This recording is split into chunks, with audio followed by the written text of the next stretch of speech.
again. Good evening, everybody, and welcome to Mishnah Mastery. To all those watching on Zoom and to all those on YouTube, we welcome you all here tonight for Chapter 5 and hopefully Chapter 6 of Maseches Pesachim. We are right in the throes of talking about the Korban Pesach. So we're going to get it up for you on the screen here tonight, or today, this morning, whenever you happen to be watching the recording. And let's get cracking with Chapter 5. Everybody see that on the screen? Excellent. We've got some thumbs up over there. All right. So here we go. Chapter 5. We are talking about the Korban Pesach, the Paschal offering. And we are talking about the Korban Tamid, the daily sacrifice, which was brought once in the morning and once in the afternoon. And so we're discussing the two types of Korbanot on Erev Pesach, on the eve of Pesach. We are taught that Korban Pesach should be brought ba'erev, on the eve, and the Tamid should be brought bein ha'arbayim, between the eves. So the late afternoon, as it were, of a particular day. So let's have a look at Mishnah Aleph, number 1. Tamid nishchat v'shmona u'mechetza v'karev b'teisha u'mechetza. The afternoon Tamid, on an average day, on a normal day, is brought or is slaughtered at the 8.5 hour, v'karev b'teisha u'mechetza, and it is offered at the 9.5 hour. Ba'arvei Pesachim, but on Erev Pesach, nishchat b'sheva u'mechetza, it is slaughtered on the 7.5 hour, v'karev b'shmona u'mechetza, and it is slaughtered and it is offered on the 8.5 hour. Is there an actual word for that? The 8.5? I'm not even sure, but there we go. It is offered on the 8.5 hour, bein b'chol, bein b'shabbos, whether Erev Pesach is falling on a weekday or whether Erev Pesach is falling on a Shabbos. Chal Erev Pesach liyos Erev Shabbos. If the eve of Pesach, Erev Yom Tov, Erev Pesach is falling on a Friday, nishchat b'sheish mechetza, then the Tamid is slaughtered on the 6.5 hour, v'karev b'sheva mechetza, and it is offered on the 7.5 hour. I realise that's not an actual way of saying a time, but hopefully it's amusing all those watching the recording. Pesach acharav, and the Korban Pesach is brought after that. So first you would bring the Korban Tamid, and then you would bring the Korban Pesach. And the reason why on a Friday these times are brought forward to make it earlier is because you also need to cook your Korban Pesach before Shabbos comes in, before nightfall. So you need to bring everything earlier when it's on a Friday so that there's enough time to slaughter your Tamid, slaughter your Korban Pesach, and also to cook your Korban Pesach as well. On to Mishnah Base. Okay, by way of introduction to Mishnah Base, we're talking about the actual sacrificial process. And as we see, we'll see this as well when we get to Seder Kodshim, talking about the way in which sacrifices are processed. There are 4 different processes that have to be done as part of a sacrifice, and they all have to be done lishma, meaning they all have to be done with the intention and the right name, the right designation in mind when you do these 4 processes. The 4 processes are shchita, kabbalah, halicha, and zarika. What are these? Shchita is the actual slaughtering, the actual cutting of the neck. Kabbalah is when they would put a bowl underneath the place where the shechita had taken place, and they would catch the blood that's squirting out of the animal's neck. That is called Kabbalah, receiving the blood. Then there is the process of, it's not halicha, it's holacha.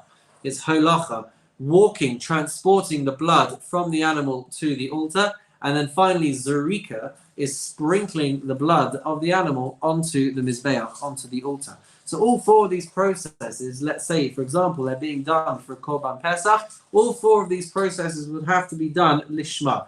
They would have to be done with the mental designation for the appropriate korban.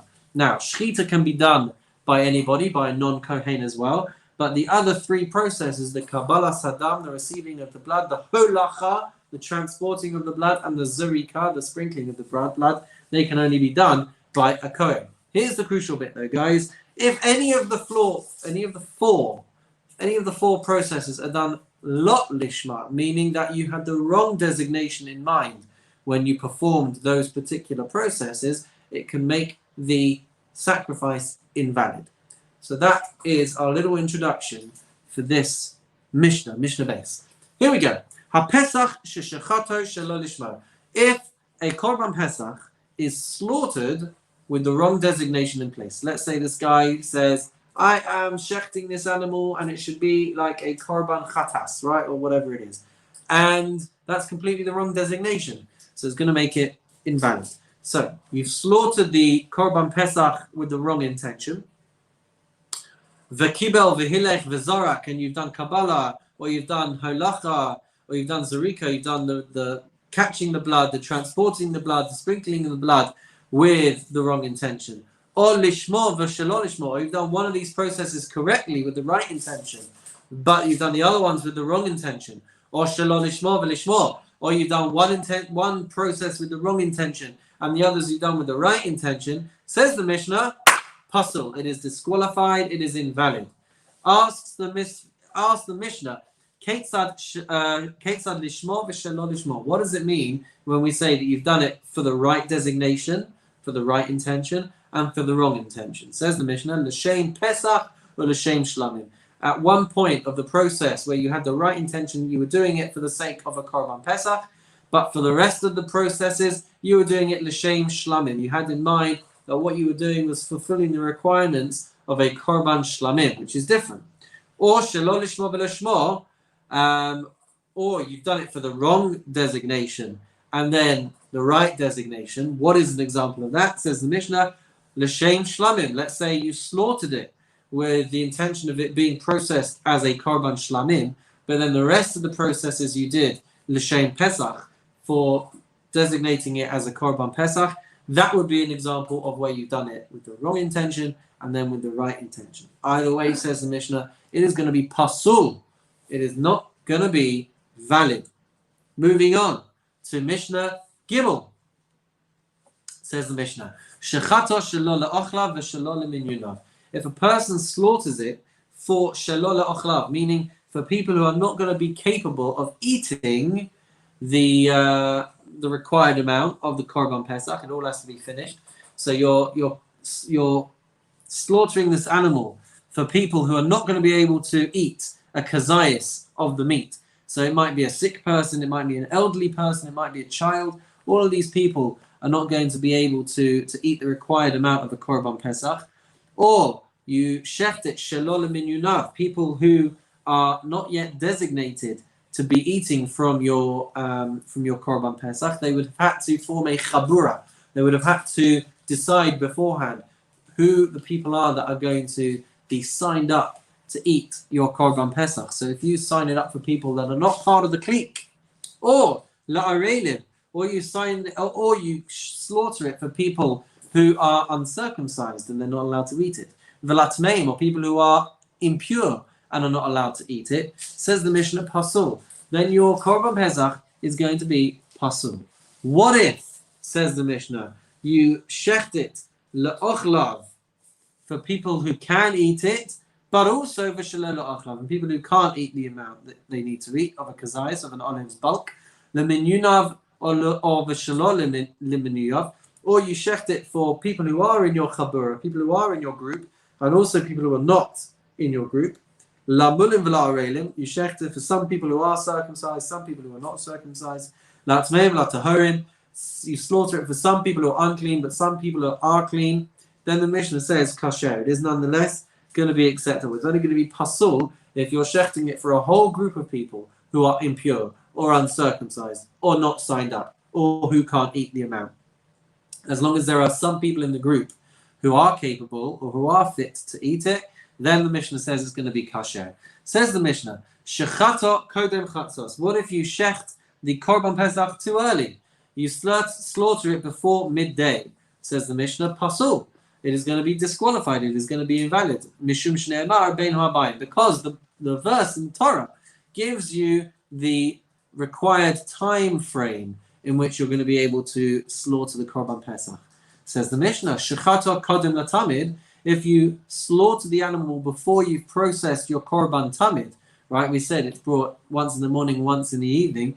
So if you, and you're supposed to bring it before the Korban Pesach, if you do the Korban Pesach first and then the Tamid, the Mishnah says kasher. Don't worry, your Korban Pesach is still fit, it is still kosher, it is still valid to be used for your Korban Pesach, but there's a condition. Uvilvad sheyehei echad memaris b'damo. As long as you have somebody who is going to keep stirring the blood, ad shezarik dam hatamid, until you have managed to sprinkle the blood of the tamid, because that final process, the zerika, has to be done before the Korban Pesach. So as long as you haven't yet sprinkled the blood of your Korban Pesach, you can, in theory, slaughter it first, as long as you're sprinkling after the Korban Tamid. Why do you need to keep it stirring? Because otherwise it's going to congeal. And if it congeals, then you're not going to be able to use it for the zrika. So there has to be someone who is constantly stirring this blood until it is the right time to sprinkle it. Says the Mishnah of the Im Nizrak kasher. But do you know what b'di'eved, post facto, I think is the way they translate b'di'eved.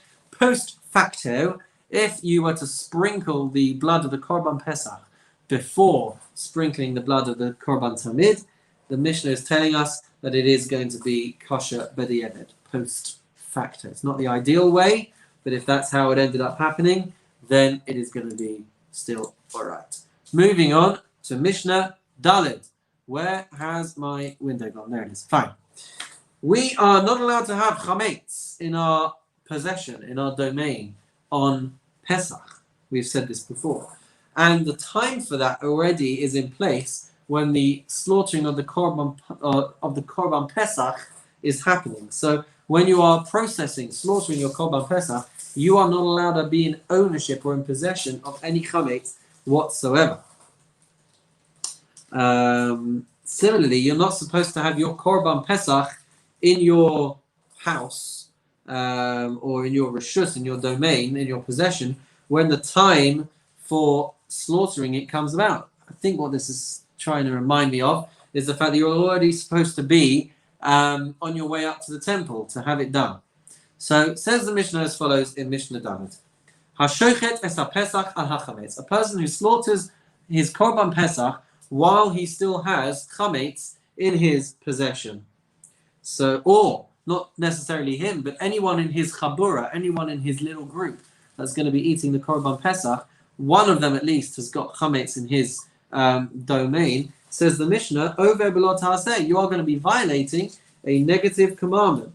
The Korban Pesach is still going to be valid, but the person who is owning chametz is going to be violating a negative commandment of the Torah.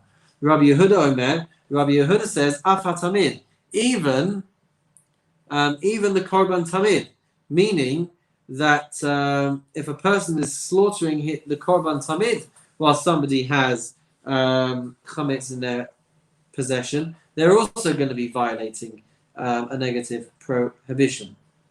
Says the Mishnah, Rabbi Shimon Omer, Rabbi Shimon says, Ha-Pesach ba'arba'asa lishmo chayav.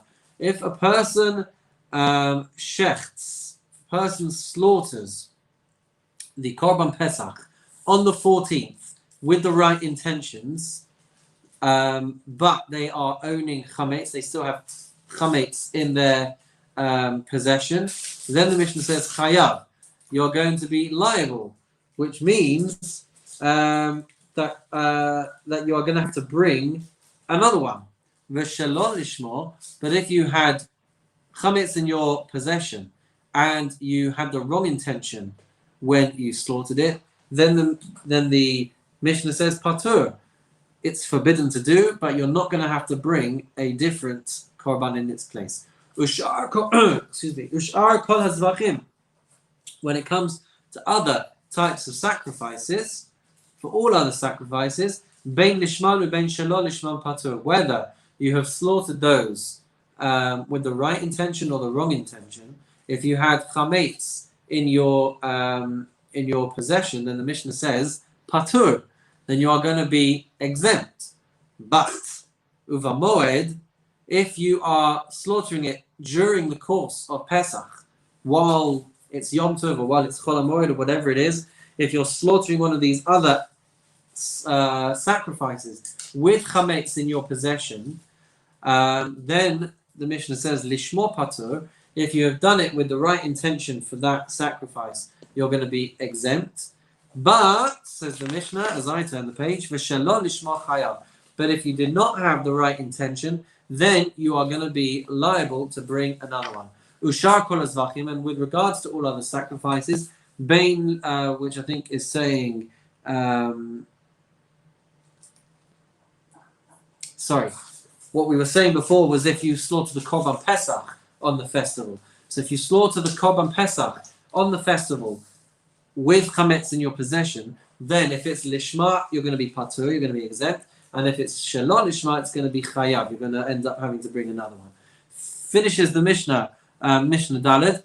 Ushar kol hazvachim, when it comes to all other sacrifices, bein lishman and bein shalom lishman. If you're sacrificing them on Pesach with chametz in your possession, whether you do them for the right intention or the wrong intention, chayav. The Mishnah says you're going to be liable to bring another one. Chutz min chatas, except for a korban chatas, a sin offering,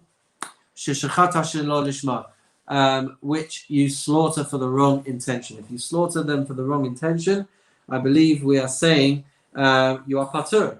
You're not allowed to do it, but you wouldn't have to bring another one in its place. Moving on to Mishnah Hay, start to talk about the actual process of the Korban Pesach, start to get a feel for what the Beis HaMikdash actually looked like back in the day. Says the Mishnah, so first of all, any Jew that came to Yerushalayim for Aliyas Haregel, who came for Pesach, they would have to bring a Korban Pesach. Now that is a lot of people trying to get their sacrifice onto the Har HaBayis, onto the Temple Mount, into the Beis HaMikdash, and so they couldn't have everyone in one go. So what we're going to see here is that they had three groups. They did it in stages. HaPesach nishchat b'shalosh kitos. They would process the people's Korban Pesachs in three groups, in three waves. Shne'emar, as the verse says in Shemos, V'shachatu oso kol kahal adas Yisrael, that the whole assembly of the congregation of Israel shall slaughter it, from which the verse teaches us kahal, ve'edah, ve'Yisrael. They have kind of three distinct categories, which teaches us that they would process the sacrifices in three groups. So they'd fill up one shift, do all of those sacrifices, send them away, bring in a second shift, send them away, and bring in a final shift. Says the Mishnah, Nichnasa Kasarishona. They would bring in the first group, first shift. Nismales Hazara. They would fill the whole temple courtyard with people and their animals. Nalu Daltos Hazara. And then they would lock the doors to the temple, to the courtyard. Taku Veheriu Vetaku. They would blow the shofar. They would blow a tekiah, a teruah, and a tekiah. And then what would happen is as follows. HaKohanim ondim shuros. The priests, the Kohanim, would stand in rows, ready to receive all of the different people with their sacrifices. Uvidehem, and in their hands, baziche kesef uvaziche zahav. They would stand in rows and they would hold silver basins and golden basins. Shura shukula kesef kesef. A whole row of silver basins, of priests holding silver basins, for Shura Shekula Zahav Zahav, and a whole row of Kohanim who would be holding golden ones. Lo Hayum Oravin, and they would not get mixed up. V'lo Hayu Levazichim Shulayim. Now these basins, these bowls that they would hold, they didn't have a base to them. They weren't able to be supported on their own basis. They would have to be held at all times. And the reason for that, the Mishnah says, is why? Because Shema Yanichum v'yikrash Hadan. in case a Kohen would put it down, leave the blood that was taken from the sacrifice, and then it would start to congeal inside the bowl, which we said before is a problem. So they'd have to have Kohanim who are standing there stirring the blood in these bowls so that there wouldn't be any problem of the blood congealing. I think the reason why, by the way, they had a row of silver and a row of gold was just so that it would look impressive. I think that is the reason why. I don't think there was a difference between these two types of bowls. Some were silver, some were gold. Either way, we have to picture a huge courtyard with a lot of Kohanim and a lot of bowls and a lot of blood and a lot of animals and a lot of people. But what a sight to behold, we are taught. Says the Mishnah in Mishnah Vav, Shachat Yisrael v'kibel HaKohen. What if a Jew slaughters the animal? Is that allowed? Yes or no? Thumbs up or down? Who was paying attention before? Thumbs up if it's okay for a Yisrael to slaughter the Korban Pesach, or thumbs down. We have a couple of up and a couple of down. So we said before that a non-Kohen is allowed to do the shchita. The other processes, the other three processes, have to be done by a Kohen. Shachat Yisrael. So a Israelite may kill the animal, v'kibel HaKohen, and the Kohen will then receive the blood in the bowl that does not have a base to it, so that it cannot be put down. Nosno l'chavera v'chaver l'chavera. So it would be passed along in a chain from one person to another, because it's going to be so difficult, I guess, for everyone to be moving around and trying to get from place to place, and all these animals and blood and people and everything that's going on. So they would pass it along. And there would be a whole chain going on. They'd receive a full basin, pass back an empty one, and they'd keep everything going in that way. Kohen akarov etzel hamizbeach. If you have a Kohen who is right next to the altar, zorkos derika achas keneged hayesod. So he would be in charge of sprinkling the blood against the foundation of the altar, and then the process would continue. They'd pass the bowls along, and in so doing, everything gets done correctly. And I'm sure there was a mess, but at least it would be done correctly. Where was the Yesod HaMizbeach? Where was the foundation of the Mizbeach? It was the base around the northwest side of the Mizbeach, and they would sprinkle on the lower half of the Mizbeach. That's where they would be sprinkling this blood. Says the Mishnah in Mishnah Zayin. Do we have any questions, by the way, as we're going along? People should just feel free to shout out if there ever are any questions. Says the Mishnah Zayin, so they'd have the first group going out and the second group coming in. They would process the second group, send them out, bring in the third group. What was happening while all of this was going on? In the same way in which the first group would be processed, that's how they would process the second group and the third group.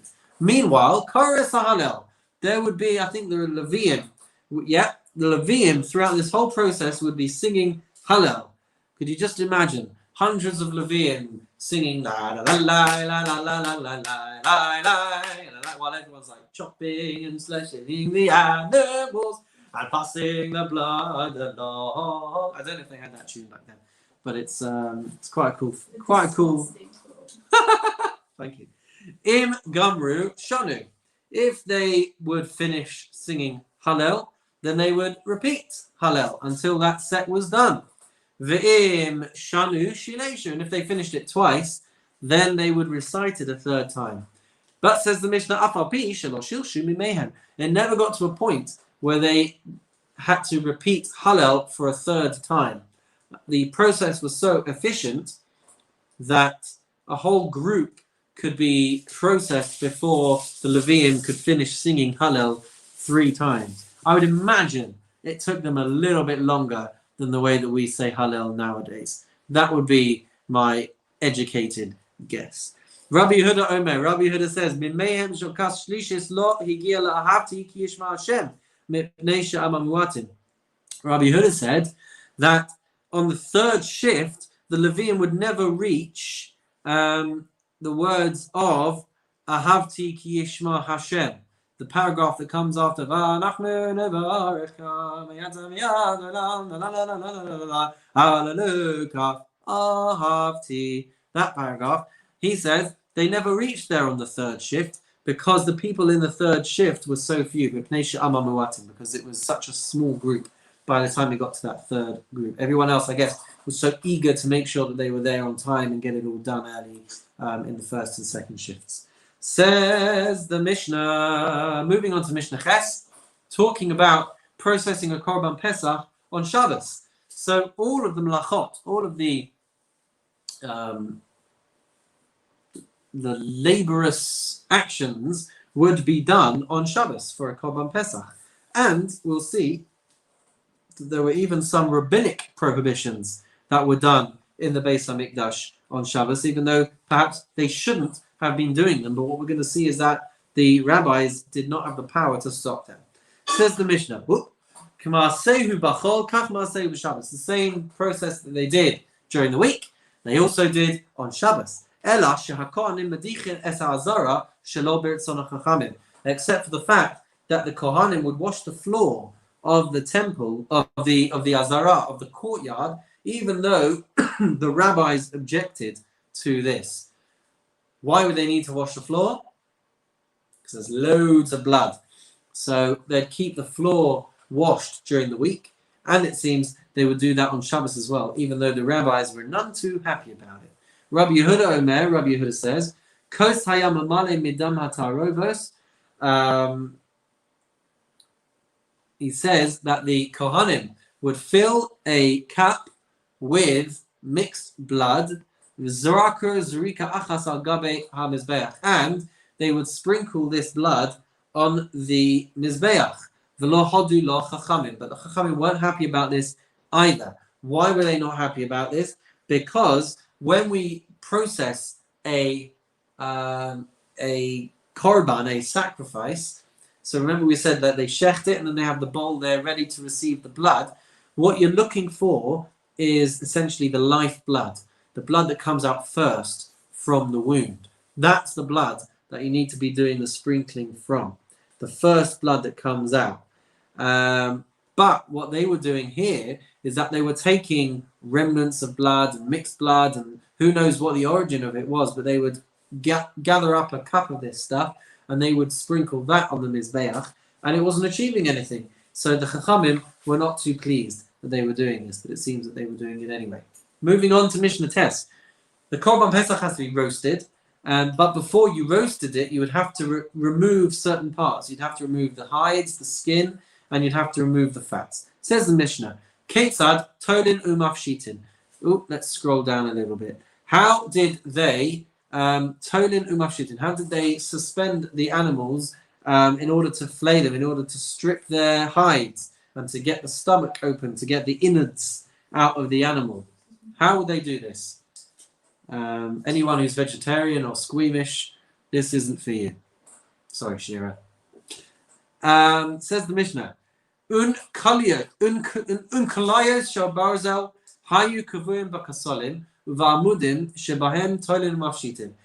there were iron hooks that were fixed to the walls and fixed to pillars that were in the temple courtyard, and on these hooks they would hang the animals, and that is where they would flay them. That is where they would start to process the animal to get it ready for roasting. And if you ran out of space, because remember, you've got all of these people coming in to have their sacrifices done. So if you ran out of iron hooks and you ran out of iron of the pillars, then what would you do? Maklos dakim chalakim hayisham. So then they would have sticks, staffs in place that was smooth and thin. Umaniach al kaseifor. And they would put these sticks on their shoulders, val kesef chaveron, on the shoulders of their friends, the tole umafshit. And they'd have to do a makeshift place to suspend the animal in order to be able to process it. Rabbi Eliezer says, if Erev Pesach was falling on Shabbos, maniach yado kesef chavera. So then the sticks are going to be muksa. You're not going to be allowed to use them. So what would they do? They would put their hand on their friend's shoulder, and they put their friend's hand on his shoulder, and then they'd have to, I guess, suspend the animal from between their arms. Where's the words? The solo mafshit, and that's where they would suspend it and then flay it and skin it and get everything ready. Says the Mishnah, continuing the process, Kara'u v'hotzi emurav. They would tear it open, cut it open, and they would remove the inner fats. Nasano b'magis. They would put it into a bowl, into a basin, into a tray. I've got it translated there on the screen, and that would be used to wash off anything that shouldn't go onto the altar. And then once you've got those parts, v'iktiran al gabi hamizbeach, all of those innards and all those fats, everything that would be put onto the mizbeach to be burnt up. Yeah, and then the rest of it would go home with the family, with the owner. So the first set, if this is on Shabbos now, if it was a weekday, they would just take their animals home and roast them at home and eat them in their chaburas at home. But on Shabbos, it was a problem to be able to carry the animals out from the temple mount. So what would they do? The first set would take it out and set it down on the Har Habayis, on the temple mount. Shnia b'chel, the second set would take it out to the chel, which is just outside of the Ezras Nashim.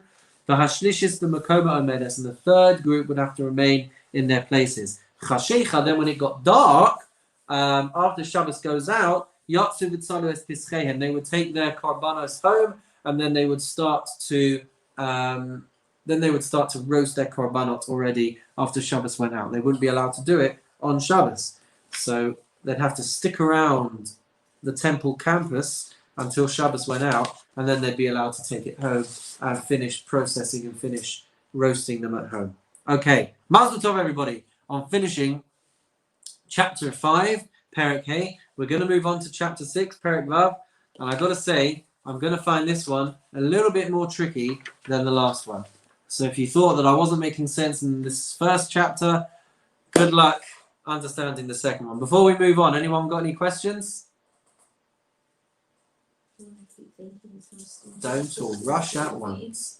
Okay, so there is a machlokes, there is a disagreement about how far you are allowed to push off the laws of Shabbos in order to process a Korban Pesach. So let's take a little look at Mishnah Aleph. We start off okay. Mishnah Aleph, I'm okay. It's this long one over here that we're going to get to in a minute that's going to really spin my head. These are the things that you are allowed to do on Shabbos. They push off the laws of Shabbos.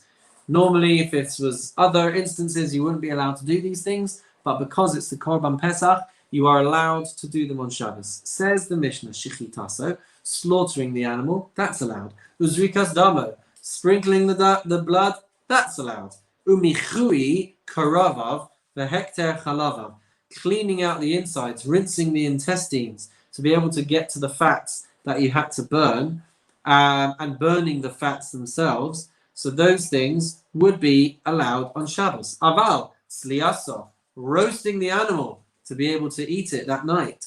V'hadachas karavav, and the second rinsing of the innards, einon dochenes Shabbos. You would not be allowed to do these things on Shabbos. And that's because these things are getting it ready for use, getting it ready to eat. The rest of it is the actual processing of the sacrifice. If it's processing the sacrifice and it has to be done for the sacrifice, then you're allowed to do it on Shabbos. If you're getting it ready for the eating, for the actual eating, the consumption of the Korban Pesach, those things are not allowed to be done on Shabbos. Which means that carrying it off the Har Habayis and bringing it beyond the Tchum, the boundaries of where it's acceptable to walk on Shabbos, that's not going to be allowed. And removing, cutting off warts and things, which if they were there, you wouldn't be able to bring the animal as a sacrifice. So you're not allowed to cut that off. Ein dochin es haShabbos. You're not allowed to do those things on Shabbos. They don't push off Shabbos. Although Rabbi Eliezer says, Rabbi Eliezer Omer dochin, that they actually would. You would be allowed to do those things according to Rabbi Eliezer. And now Mishnah Beis is going to explore and explain Rabbi Eliezer's position. So he's just said that carrying it, bringing it beyond the border, cutting off the warts, even all these things Rabbi Eliezer says you're allowed to do on Shabbos. So Amar Rabbi Eliezer. Here we go, guys. Wish me luck. Say a little prayer for me. Rabbi Eliezer says, V'halo dinu. Is this not logical? Let's scroll down so you can see the English. Is it not logical that my position should be like this? Just like slaughtering an animal. Just like slaughtering, which is usually forbidden for malacha, but yet for a Korban Pesach, you're allowed to do it. It is doiche es Shabbos. Then elu shehen mishum shavus. Then things which are rabbinically prohibited, which are you're supposed to be resting from doing them on Shabbos rabbinically, lo yidchu es Shabbos. Shouldn't they also override Shabbos? Meaning, if I'm allowed to do something which is biblically forbidden, surely I should be allowed to do something for this Korban which is only forbidden rabbinically. Amalo Rabbi Yehoshua. Rabbi Yehoshua said to him. Now the truth is, the way that this Mishnah flows is more like a piece of Gemara. So that's why we're going to be going backwards and forwards, exploring this position. It's quite rare for a Mishnah to do this. So it's just my luck that it comes up in this week's Mishnah. All right. Amalo Rabbi Yehoshua. Rabbi Yehoshua said to him as follows. Yom Tov Yechiach. Let the laws of festivals prove the point to be the other way. Why? Shehitiru bo mishum malacha, because shchita is permitted on Yom Tov. Va'asru bo mishum Shavuos, but things which are other activities, because you should not be doing those things on Yom Tov, they are forbidden. So we do see in the halachas of Yom Tov that some things are permitted, even though they are biblical, and yet we also prohibit things on a rabbinic level. So we don't see every instance the logic of saying just because a biblical law is permitted, so too now rabbinic laws are all permitted, because we see with Yom Tov that there are going to be things that are forbidden on Yom Tov, that are only forbidden rabbinically. Amalo Rabbi Eliezer. So Rabbi Eliezer said back, Mazeh Yehoshua. What are you talking about, Yehoshua? Ma raya rashus lemitzvah. How are you able to bring a proof of a rashus, something which is how are you going to translate this? Something which is a rashus, which is voluntary. How are you going to use that as a proof in respect to a commandment from the Torah? So he was answering him back. Heishiv Rabbi Akiva of Amar. So now Rabbi Akiva gets involved, and Rabbi Akiva answers and says, Hazar toichiach. Well, sprinkling is going to come as a supportive proof for this as well. How is it going to do that? Shehi mitzvah. Sprinkling is a mitzvah. What is the hazar, first of all? Let me explain what hazar is. Hazar is the sprinkling of water which was part of the purification of somebody contaminated with tumah from a dead body. So someone who gets contaminated from a dead body with tumah, they are going to be impure, they're going to be tameh for a week. And the process of restoring them to a point of purity involves haza'ah. They have to sprinkle they have to sprinkle the ashes of the para aduma onto this person on day 3 and day 7 as part of the purification process.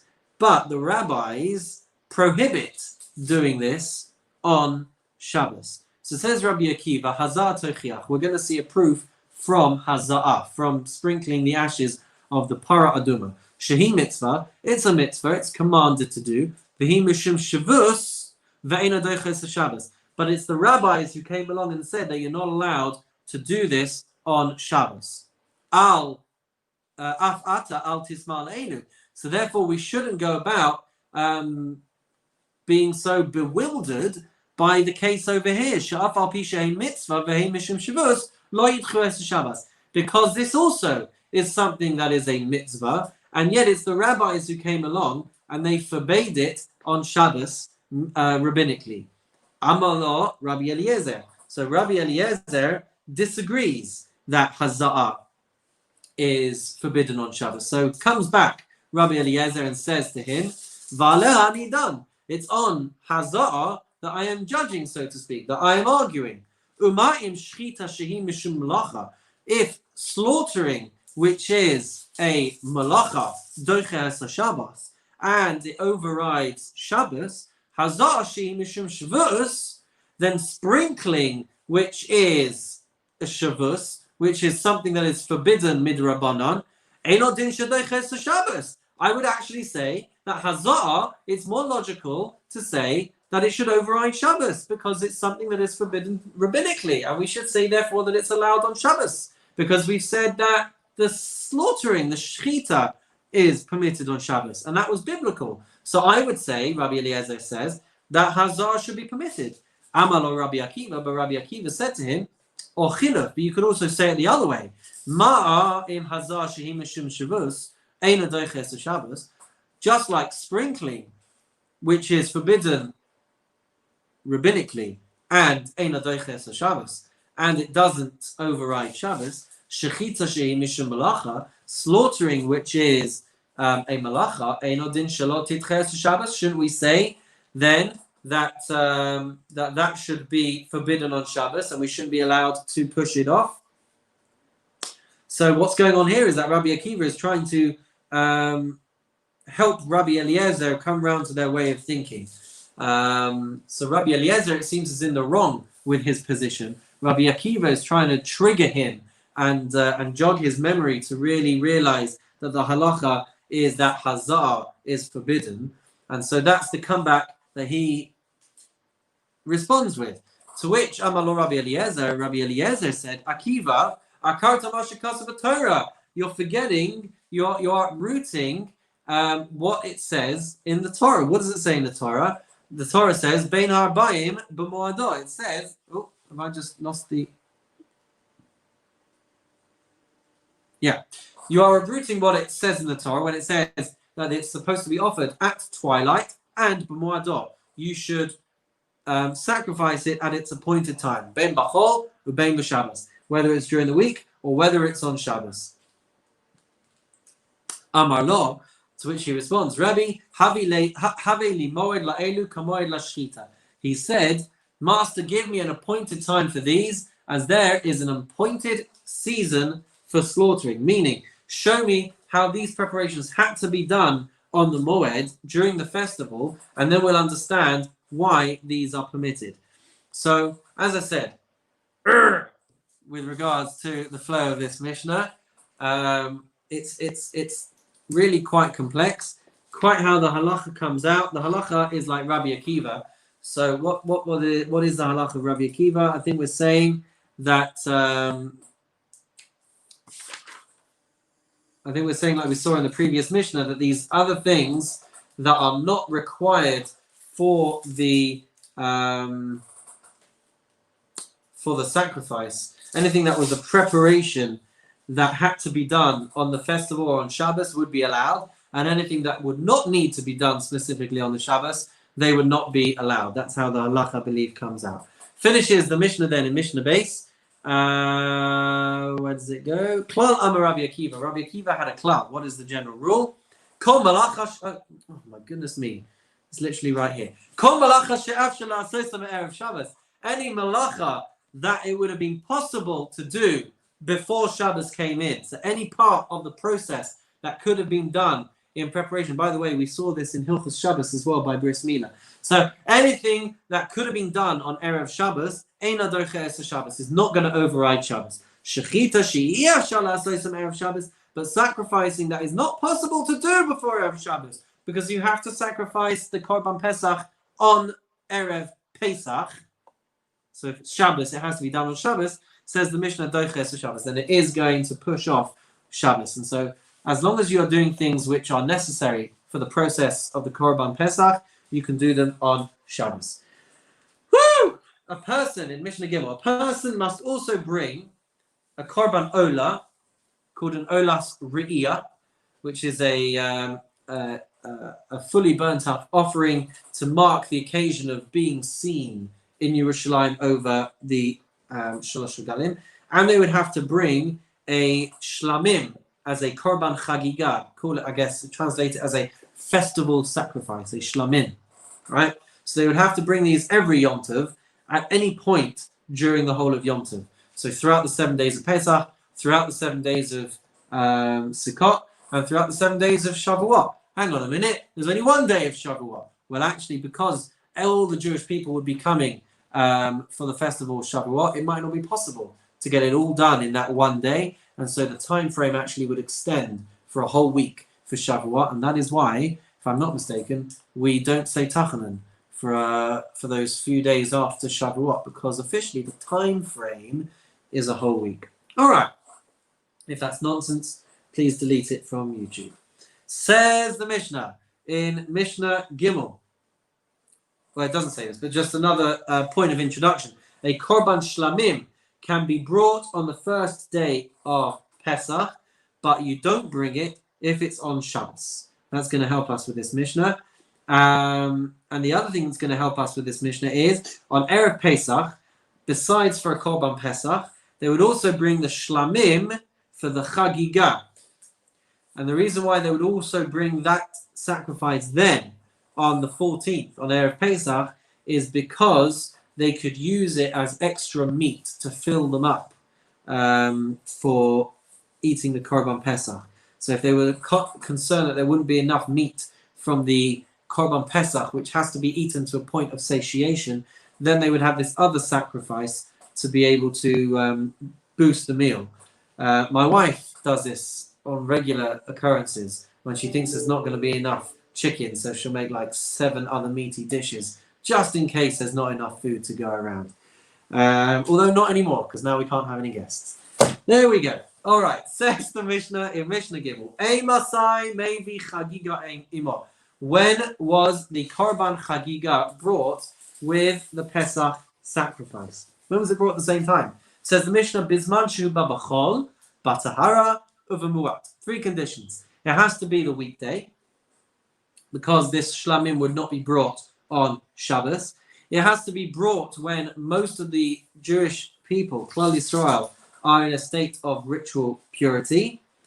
What we will see, I don't know if we see it elsewhere in the Mishnah, but there's a concept that if a majority of the community were in a state of ritual impurity, so we might be familiar with Pesach Sheni, which is a person who is impure would not be allowed to bring the Korban Pesach and consume a Korban Pesach because it's impure, but he could do it a month later. We're familiar with that one. What if the whole Jewish nation is impure at the time, or a majority of the Jewish nation is impure at the time? So if they were mostly impure, then they would still bring a Korban Pesach, but they wouldn't be allowed to bring the Korban Chagiga. So it has to be a weekday. The majority of the population have to be pure, uvemuat, and it has to be a situation where there's not enough to go around, where they've only got a small amount of Korban Pesach to be able to spread. But if it is Shabbos, if you're sacrificing the Korban Pesach on Shabbos, or most of the population are impure, or there's a lot of meat for the Korban Pesach to go around, then you would not sacrifice this other Korban Chagiga to go along with it. We are rapidly running out of time for our hour, so let's press on to Mishnah Dalet. A Korban Pesach would be a sheep or a goat, and it has to be male, and you only have 1 night to be able to eat it. And after that 1 night of the first night of Pesach, it's no longer valid. But, says the Mishnah, Chagiga, the Korban Chagiga, Haisa Ba'a Minatson, it could be brought from any type of sheep, Umina Bakar, or any type of cattle, or Mina Kfasim, any type of lamb, or Mina Izim, any type of goat, Mina Zachar, Mina Nakavas, whether male or female, and the time frame to be able to eat it would be 2 days and 1 night. That is the time frame for eating the Korban Chagiga. Moving on to Mishnah Hey. Under what circumstances we are going to be exploring will you be chayav, will you be liable to bring a Korban Chatas, a sin offering, if you slaughter a Korban Pesach incorrectly on Shabbos? Now, fundamentally, somebody for whom it was unavoidable, that's called an honest. Somebody for whom it was unavoidable, they're going to be patur. A shogeg, somebody who does it by accident, they are going to be liable to bring a korban chatas. Says the Mishnah, ha-pesach sheshechato shelo lishmo b'Shabbos. If a person slaughters a korban pesach on Shabbos with the wrong intention in mind, says the Mishnah, chayev alav chatas. This person is going to be liable to bring a sin offering. Ushar kol hazvachim sheshachatan l'shem pesach.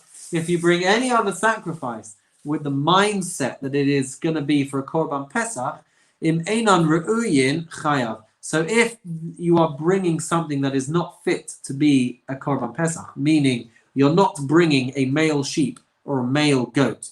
So if you're sacrificing some other kind of animal, a female goat, for example, you're sacrificing that as a korban pesach, the Mishnah says chayav. You're going to be liable for a sin offering. Ve'im re'uyin hein, but if they are fit to be a korban pesach, Rabbi Eliezer would say that you are liable to bring a korban chatas. Rabbi Hoshua poter. Rabbi Hoshua says you're exempt from bringing a korban chatas. Why? Because he maintains that since you made the mistake while trying to do the mitzvah, you are in the category of an honest, of someone for whom it was an unavoidable mishap. But if it was avoidable, then he would agree that you're chayav chatas. Amar Rabbi Eliezer, to which Rabbi Eliezer said to him, Ma im ha-pesach shehu mutar lishmo, just like a korban pesach, which, if it was permitted to slaughter for its own purpose, but kashashina es shmo chayav, but when you change its designation, you are going to be chayav chatas, right? That's what we said at the beginning. Zavachim shehein asurin lishman, then a sacrifice for who it is going to be forbidden to sacrifice as a for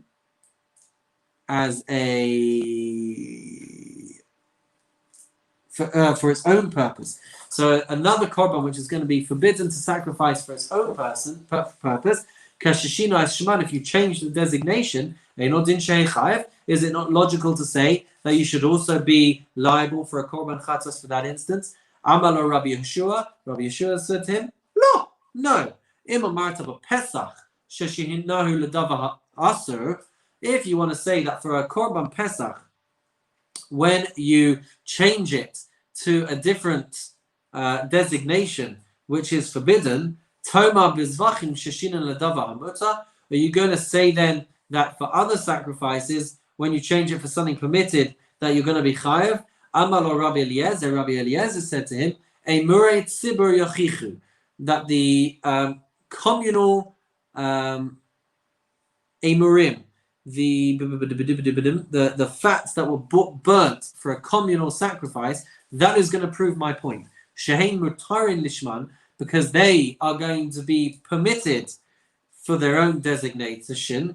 V'hashoichet lishman chayav, and one who sacrifices with that in mind, meaning you killed a shlamim, but you had in mind that it was going to be a public sacrifice, so then he says you would be chayav. Therefore, you should be liable also for a korban pesach, because if we see that the halacha applies when it comes to sacrificing other sacrifices in the name of a public offering, then the same halacha should apply for the korban pesach as well.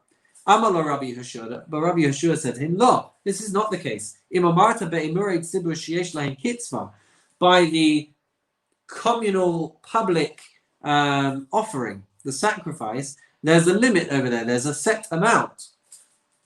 There's only 2 sheep that can be brought for this. But Toma v'Pesach she'eno kitzva, you want to now apply that same ruling, that same halachic framework. You now want to apply that to a Korban Pesach, which has no limit.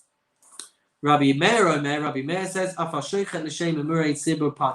even a person, he disagrees completely with Rabbi Eliezer. He takes Rabbi Yeshua's logic one step further, and he says, similarly, even a person who sacrifices another sacrifice in the name of this public sacrifice, patur, they are going to be exempt. They're going to not be liable for a korban chatas. And so, according to Rabbi Meir, the extensions that Rabbi Yehoshua was bringing, he would agree with that as well.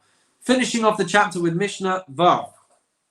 Shachatu, let's see, 5 minutes, let's do this. Shachatu shelo le'ochlav v'shelo le'minyunav.